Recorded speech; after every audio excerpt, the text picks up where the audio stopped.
Hi, it's Mr. Anderson, and this is AP Physics Essentials, video 52. It's on torque.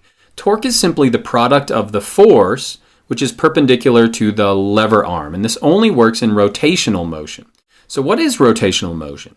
Imagine that we've got a wrench that's sitting here, and I've marked the center of gravity.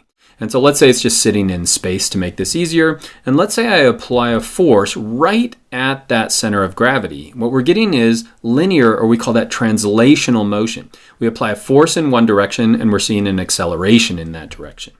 Let's say I do the same thing, but now I'm going to do it off-center. So I'm going to apply a force not at the center of gravity, and watch what we get.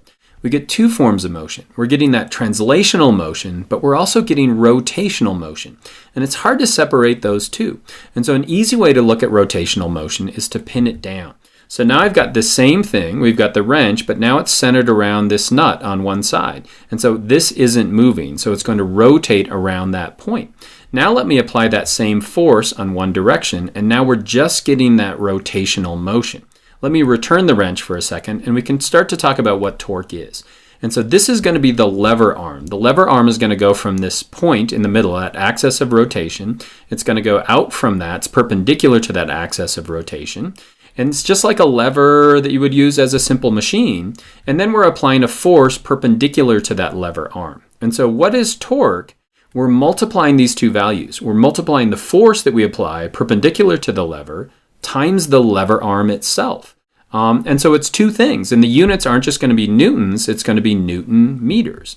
And so in a rotational system like this, where we have an axis of rotation, what is torque? It's simply the product of that lever arm, which is going to be a vector, and has to be perpendicular to that axis of rotation. Again, the axis of rotation is coming straight at us through the middle.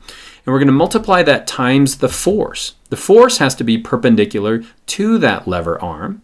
And so if we multiply those two values, then we're going to have ourselves a torque. And this is our equation right here. Tau, which stands for torque, is equal to that lever arm, perpendicular, and then that force. And so if we have a system that's not moving, like our rotational system is not moving anymore, we know that all those forces must be balanced. In other words, all the torques must be balanced. And so the net torque on a balanced system is equal to 0. Have you ever noticed that a door will always have the doorknob on the outside or far away from the hinge? Well, the reason that is just deals with torque. And so what I have here is the door itself. This is the door hinge right here. And here's the doorknob on the outside. And so if I apply a force out here, what am I going to get? Torque. We've got the lever arm, and then we're applying a force perpendicular. And so we're going to get an acceleration or a rotational acceleration like that. What happens if I apply a greater force? What am I going to have? I'm going to have a greater torque. And so we're going to see a faster acceleration like that. What happens if I take that smaller force, however, and move it to the inside? What happens if I put the doorknob on the inside of the door? If I try to pull on it with that small force, nothing will happen. In other words, I've decreased that torque so much since I've decreased that lever arm that I wouldn't have enough torque to open that door. And so that lever arm distance is incredibly important. Just like a lever in a lever system, it's giving us a mechanical advantage to open up that door. So in torque, we're applying that lever arm times the force. That's how we calculate the torque. And the equation looks like this. Tau is equal to R perpendicular F. And so let's add some numbers in here, and I'll show you how to calculate that. Let's say the doorknob is 75 centimeters from the hinge, and we apply a 6.7 Newton force. What's going to be our torque in this situation? Well, I'm going to plug in those values. Again, I had to convert these centimeters into meters. We have to use SI units. And now I simply multiply those values. What are my units? It's now in Newton meters. You can see I have too many significant digits, and so we would get a 5.0 Newton meter torque if the doorknob is at the outside. Now watch what happens if we move it 15 centimeters from the hinge. Watch what happens to our torque. Again, the force is going to be the same, but now we're going to get a 1.0 Newton meter torque. It's 1/5 it was before, which isn't surprising because the lever arm is now 1/5 what it was before.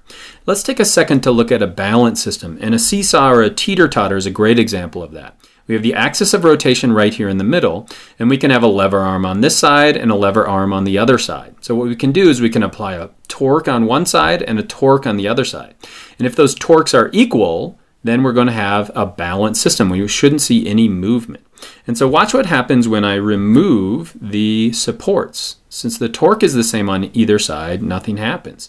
Let me apply a 5 kilogram weight on either side. If I remove the supports, it's totally balanced. Torque is equal on either side. Let's say I add a 10 kilogram weight to the right side and now remove the supports. What happens? Well, we've got greater torque on the right side, and so we're getting rotational motion in that direction. Now, a good question I might ask you is, where could I move that 5 kilogram mass on the left side so the torque on the left equals the torque on the right? How could I balance this system out? Well, if we look at our equations, again, it's simply the product of the lever arm times the force. And so if I throw in some values here and set them equal to each other, on the left side we have the unknown lever distance times that 50 Newton force. Where do I get the 50 Newton force? I'm simply taking 5 kilograms times about 10 for the acceleration due to gravity. So it's a 50 Newton force down on that side. On the other side, it's going to be a 100 Newton force. So I could solve for this. We'd have a torque of 400 Newton meters on the right side. And so to solve for that, we should have a distance on the left side equal to 8 meters. And so if I take that 5 kilogram mass, move it out to 8 meters, what are we going to get? A balanced system. The torque on either side is going to be exactly the same. And so did you learn the relationship between a force and a torque? Again, we have to multiply the force times that lever arm. Do you see what happens when we apply different forces? We increase the torque. Or what happens if we move that force in? We're decreasing the torque because we're decreasing the lever arm. Can you design an experiment that would allow you to kind of manipulate these balanced forces? Again, we used a teeter-totter to do that. And finally, can you calculate torque in a two-dimensional system like this? I hope so, and I hope that was helpful.